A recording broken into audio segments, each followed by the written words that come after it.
नमस्ते बिहार में आपके साथ रंजना रावत और आप देख रहे न्यूज 18 बिहार झारखंड। बुलेटिन में सबसे पहले बात बिहार की सियासत से जुड़ी बड़ी खबर की करेंगे।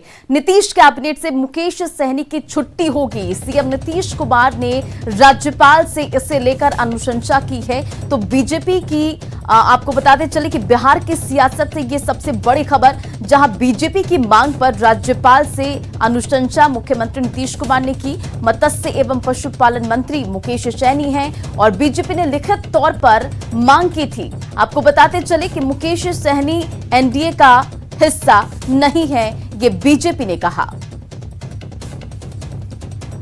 तो बिहार की सियासत से ये बड़ी खबर, जहां नीतीश कैबिनेट से मुकेश सहनी की छुट्टी होगी। सीएम नीतीश कुमार ने राज्यपाल से इसे लेकर अनुशंसा भी की है और बीजेपी की मांग पर राज्यपाल से अनुशंसा की है। और इस पर अधिक अपडेट के साथ हमारे संवाददाता रवि एस नारायण हमारे साथ फोन लाइन पर जुड़ गए हैं। रवि, क्या कुछ कहा जाए कि क्या अब पॉलिटिकल गेम ओवर होता दिख रहा है मुकेश सहनी का?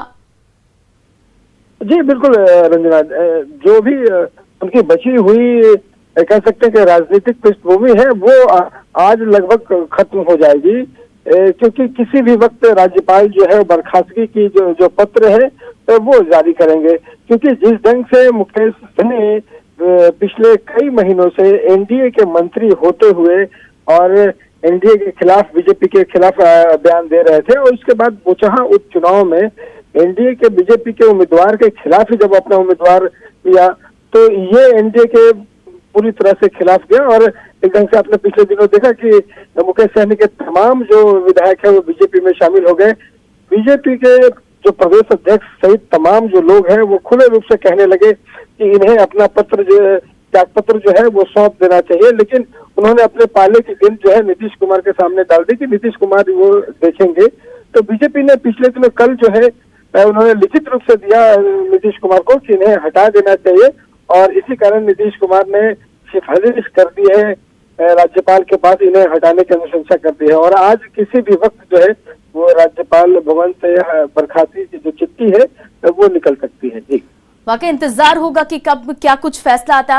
रवि, देखा जाए तो कहीं ना कहीं बीजेपी के खिलाफ जिस तरह से मुकेश सहनी लगातार बयानबाजी कर रहे थे, सत्ता से बेदखल की बात कर रहे थे, तो कहीं ना कहीं अब देखा जाए तो बीजेपी आउट करती नजर आ रही मुकेश सहनी को। निश्चित रूप से मुकेश सहनी को ढंग से कहें कि एनडीए में बीजेपी ने ही अपने खाते से लाया था। जिस ढंग की 4 जो घटक दल है बीजेपी में, एक जेडीयू, बीजेपी और एक जीतन राम मांझी और मुकेश सहनी। जीतन राम मांझी को जेडीयू ने अपने खाते से लाया था जबकि बीजेपी ने मुकेश सहनी को लाया था।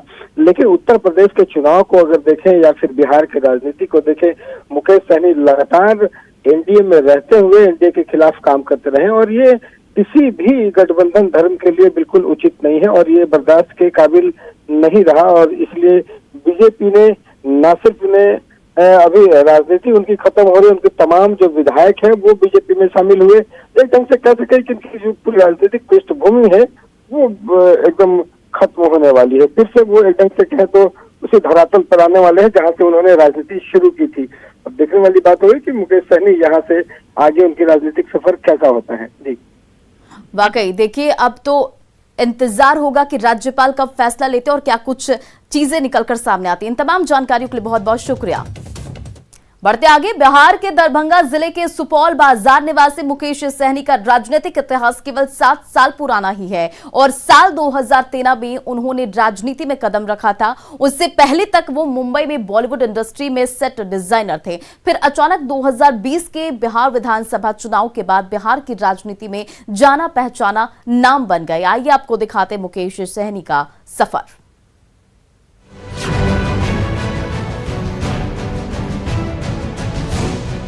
मुकेश सहनी का सियासी सफर अभी तक कुछ खास नहीं रहा है। मुंबई में मिली कामयाबी के बाद मुकेश सहनी ने सियासत में किस्मत आजमाने के लिए एंट्री मारी। 2013 की एक सुबह बिहार के सभी अखबारों में एक इश्तिहार ने लोगों को बताया कि सियासत में एक नए नौजवान ने एंट्री मार ली है और पहली बार एक खास नाम लोगों के घरों तक दस्तक देने लगा। वो था मुकेश सहनी, सन ऑफ मल्लाह।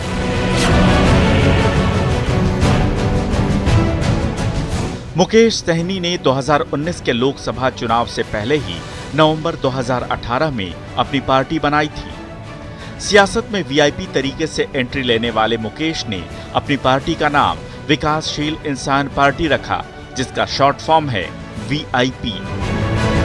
मुकेश की पार्टी का चुनाव निशान पानी में तैरती नाव है, जो उनकी जाति की तस्वीर बयां करती है। 2019 में मुकेश सहनी ने खगड़िया लोकसभा सीट से किस्मत आजमाई थी, लेकिन मोदी लहर में वो बुरी तरह हार गए। मुकेश सहनी मल्लाह जाति से आते हैं। बिहार में मछुआरों और नाविकों के तबके में आने वाले मल्लाह, सहनी, निषाद और बिंद जैसी अति पिछड़ी जातियों की आबादी करीब 6% है और राजनीति में करीब 10 से 15 लोकसभा सीटों पर ये अहम रोल निभाते हैं। मुकेश ने अपनी जाति में एक खास पहचान बना रखी है। बिहार में इस जाति का अब तक कोई बड़ा लीडर नहीं था, इसलिए सहनी को लोगों ने हाथों हाथ लिया। वो महज 8वीं पास हैं, लेकिन अपनी मेहनत के दम पर करोड़ों रुपए के मालिक भी हैं। Bureau report, news 18। कांग्रेस प्रवक्ता ने कहा कि मुकेश सहनी को पहले ही इस्तीफा दे देना चाहिए था। वहीं बीजेपी ने भी सहनी पर निषाद समाज को ठगने का आरोप लगाया है। मुकेश सहनी जी अच्छी तरह से जान रहे थे कि अब उनके लिए मंत्रिमंडल में जगह नहीं बची है। भारतीय जनता पार्टी से अदावत के बाद उन्हें इस्तीफा दे देना चाहिए था, क्योंकि वो ये भी अच्छी तरह से जानते हैं कि नीतीश कुमार की सरकार भारतीय जनता पार्टी के दबाव में चल रही है, बहुत ज़्यादा दबाव में चल रही है, और भाजपा से अदावत करके मंत्रिमंडल में बने रहना फिलहाल तो बिहार में संभव नहीं है। तो मुकेश सहनी जी को इस्तीफा दे देना चाहिए था। ये अच्छा नहीं हुआ कि उनकी बर्खास्तगी की अनुशंसा करनी पड़ी, लेकिन ये होना था, ये पहले से तय था, इसलिए इसमें कुछ आश्चर्य भी नहीं है। माननीय मुख्यमंत्री जी ने ये अनुशंसा राज्यपाल महोदय को भेजे हैं कि उनको मंत्री पद से हटाया जाए, क्योंकि उन्होंने मछुआरा समाज को बहुत बड़ी क्षति पहुंचाई है, उनके अधिकारों से वंचित किया है और ये स्वयं व्यक्तिवादी राजनीति किया है। इन्होंने समाज के नाम पर राजनीति किए हैं और समाज को ठगने का काम किए हैं। और अब खबर बाढ़ के बख्तियारपुर से, जहां सीएम नीतीश की सुरक्षा में चूक हुई, जहां एक युवक ने उन पर पीछे से हमले की कोशिश की, जिसे सुरक्षा कर्मियों ने पकड़ लिया। युवक का नाम छोटू बताया जा रहा है और पुलिस के मुताबिक युवक मानसिक रूप से विक्षिप्त है और उसके परिजनों से उसके बारे में जानकारी ली जा रही है। आपको बताते चले कि युवक जो है वो बख्तियारपुर का ही रहने वाला है। हालांकि सीएम नीतीश कुमार ने उसके खिलाफ कार्रवाई नहीं करने को कहा है। सीएम पर हमले की कोशिश के विरोध में आज बख्तियारपुर बंद रहेगा। आम लोगों के साथ दुकानदारों ने बंद का समर्थन किया है।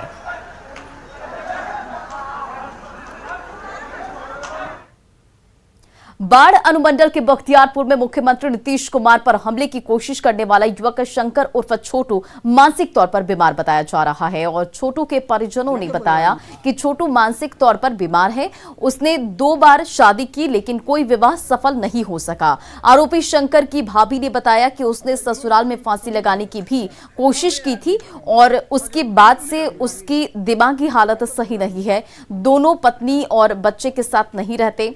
आरोपी युवक का 3-4 सालों से इलाज जारी है। बख्तियारपुर के अबू महमदपुर के रहने वाले आरोपी के पड़ोसी भी इस घटना से दुखी हैं। मानसिक रूप से मैंने मेंटल डिस्टर्ब है और मैंने उसका परिवार में 2 साल से लगभग उसका इलाज हो रहा है।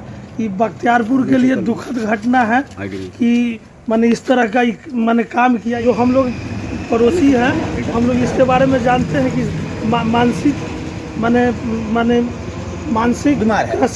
बीमार है। ससुराल वाला फांसी लगा दिया था। किसका? उसी को फांसी लगा दिया था, जहने से वो पागल नियन करने किसको फांसी लगा दिया था? जी शंकर कुमार को। इलाज के आईसीयू में भर्ती था, तो इलाज करवाया था। वही बच्चा जहिए से वो पागल नियन करने लगा। घरों में सबके बड़ा छोटा किसी को नहीं देखता, ईंटा पत्थर चला देता है, कभी छत्ता पर से कूद जाता है, कभी कुछ करता है, कभी कुछ करता है। कोई भी दुखित रहेगा, कोई भी माननीय मुख्यमंत्री जी हैं और हमला करेगा तो दुख की तो बात है ही है। और अरसे बाद मुख्यमंत्री नीतीश कुमार ने रविवार को अपने पुराने संसदीय क्षेत्र बाढ़ और नालंदा के इलाकों का दौरा किया और सड़क मार्ग से अपने कार्यकर्ताओं तक पहुंचे। सीएम से मिलकर पार्टी कैडर का जोश हाई दिखा तो महिलाएं भी कड़ी धूप में मुख्यमंत्री से मिलकर न सिर्फ उनका स्वागत की बल्कि अपनी समस्याएं भी सीएम तक सीधे पहुंचाई।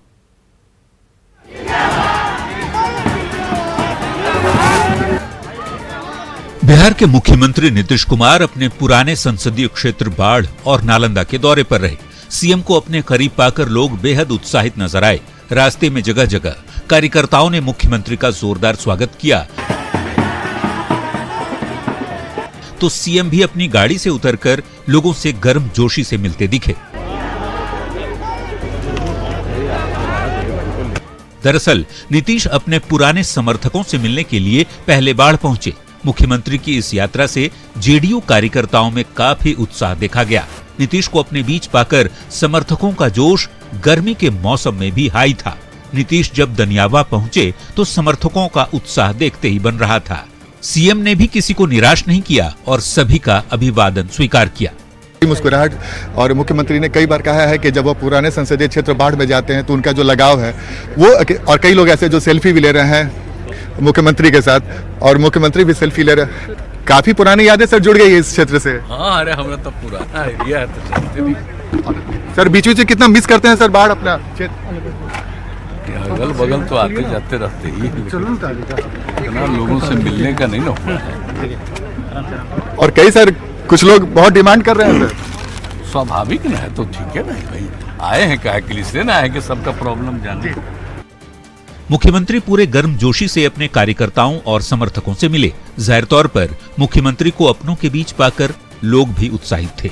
अब जरा ये तस्वीर भी देख लीजिए। बख्तियारपुर में एनएच किनारे खड़ी महिलाओं को देख फौरन सीएम अपनी गाड़ी से उतरकर उनसे मुलाकात की और लोगों की समस्याएं भी सुनी। कड़ी धूप में मुख्यमंत्री का इंतजार कर रहे लोगों को सीएम ने निराश नहीं किया। जाहिर तौर पर मुख्यमंत्री नीतीश कुमार की इस यात्रा से कार्यकर्ताओं का मनोबल बढ़ा है। न्यूज़ 18 के लिए आनंद अमृतराज की रिपोर्ट। और खबर राजधानी पटना से, जहां रामकृष्ण नगर इलाके में बाइक चोरी करने के दौरान भीड़ ने एक युवक को पकड़ लिया और बाइक चोरी कर रहे युवक की लोगों ने जमकर पिटाई भी की। पुलिस ने काफी मशक्कत के बाद से भीड़ के चंगुल से युवक को छुड़ाया और अस्पताल पहुंचाया। इधर बेगूसराय के तेघड़ा पुलिस ने शराब के अड्डे पर दबिश दी और इस कार्रवाई में सैकड़ों लीटर महुआ शराब बरामद हुआ जिसे नष्ट कर दिया गया। रविवार की देर शाम दुलारपुर दियारा में छापेमारी की और कार्रवाई की गई। पुलिस ने देसी शराब की भट्टियों को ध्वस्त किया और इस कार्रवाई में शराब कारोबारियों में जो है हड़कंप मचा है। छापेमारी में लोग तो नहीं मिले, लेकिन कच्चा माल जो है वो लगभग 500 लीटर के लगभग विनष्ट किया गया है नदी किनारे, बांध के किनारे, और जल्द ही हम लोग माल के साथ भी पकड़ेंगे। गोपालगंज में एक लग्जरी कार से करीब 3.5 करोड़ रुपए कैश मिलने से हड़कंप मच गया। उत्पाद विभाग की टीम ने बलथरी चेक पोस्ट पर उत्पाद विभाग की टीम ने जब गाड़ी की तलाशी ली तो उसके तहखाने से नोटों की कई गड्डियां भी जब्त की गई। पैसे लखनऊ से सिलीगुड़ी ले जाए जा रहे थे और मामले में 2 लोगों को अरेस्ट भी किया गया है। गोपालगंज में हवाला कारोबार से जुड़े एक और मामला सामने आया है। इस बार लग्जरी कार से तकरीबन 3 करोड़ रुपए कैश बरामद की गई है। इनकम टैक्स डिपार्टमेंट की टीम मुजफ्फरपुर से पहुंच चुकी है और जो कैश मिले है उसकी गिनती की जा रही है। आप हमारे सामने देख सकते हैं कि ये बेड पर जो है नोटों की गड्डी है, बंडल है। इसमें 500 और 2000 रुपये के नोटों के ये बंडल है और तकरीबन 3 करोड़ रुपए ये बताए जा रहे हैं। लखनऊ से पश्चिम बंगाल के सिलीगुड़ी यह कैश जा रहा था। फिलहाल इसकी गिनती की जा रही है। यहाँ पर उत्पाद विभाग के जो अधीक्षक है उनके द्वारा यह कार्रवाई की गई है। उनसे भी हम जानेंगे कि कितना तकरीबन कैश है और क्या कुछ कार्रवाई आगे की जा रही है। सर कितना रुपए है लगभग, क्या कार्रवाई? अभी तो ड्राइवर के द्वारा बताया गया 3 करोड़। अब गिनती के बाद पता चलेगा एक्चुअल में क्या है। और मुजफ्फरपुर से टीम भी आ गई है इनकम टैक्स की। आगे की कार्रवाई वही लोग करेंगे। कहाँ पैसे ये जा रहे थे? ये सिलीगुड़ी जा रहा था, बता रहा था ड्राइवर की लखनऊ से जाके और सिलीगुड़ी इसको जाना। किनका कैश था कुछ बताया जाए? नाम एक बता रहा अपने सेठ का, जुगल किशोर शर्मा, अब आगे अनुसंधान में सारी बातें सही आएगी कि सही बोल रहा है या झूठ बोल रहा है। गिनती अभी कैसे की? जी जी जी गिनती की। तो ये उत्पाद अधीक्षक इनका कहना है कि किसी सेठ का यह पैसा, हालांकि बिहार में एमएलसी का चुनाव भी है, पुलिस उससे भी जोड़कर जांच कर रही है और इसके पहले भी फुलवरिया में तकरीबन 6 मार्च को 1 करोड़ 48 लाख रुपए कैश बरामद किए गए थे। फिलहाल पूरे मामले की जांच चल रही है। जांच के बाद स्पष्ट हो पाएगा कि यह कैश किनका है। गोविंद कुमार, न्यूज 18, गोपालगंज। बिहार में सख्त तौर पर शराबबंदी लागू की गई है। खुद मुख्यमंत्री नीतीश कुमार लगातार लोगों को नशे की लत से बचने की सलाह देते हैं, लेकिन शराब का कहर थमने का नाम नहीं ले रहा है। भागलपुर में फिर 2 दिनों में 3 लोगों की मौत शराब के सेवन से हो चुकी है। सवाल शासन और प्रशासन से लेकर तमाम तंत्र पर उठ खड़े हुए हैं, क्योंकि इसी साल जहरीली शराब से 70 से ज्यादा जिंदगियां लील की गई।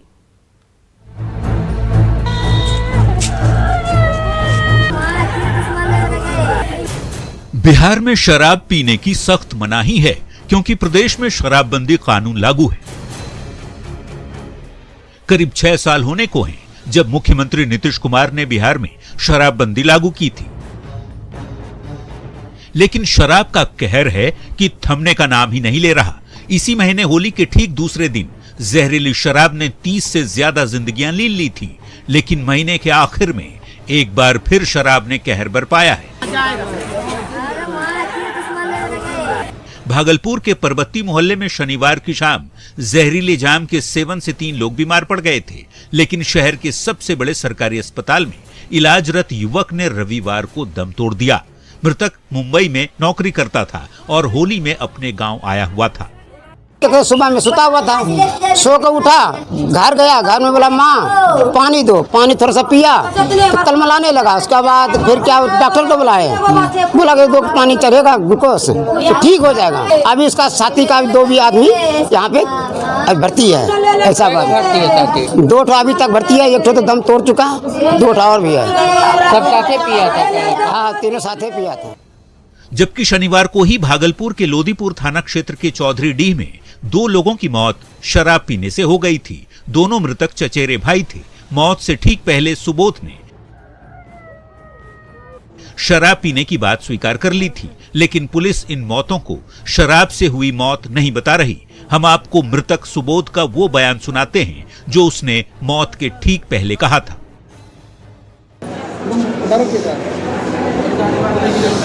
क्या खाए पिए थे?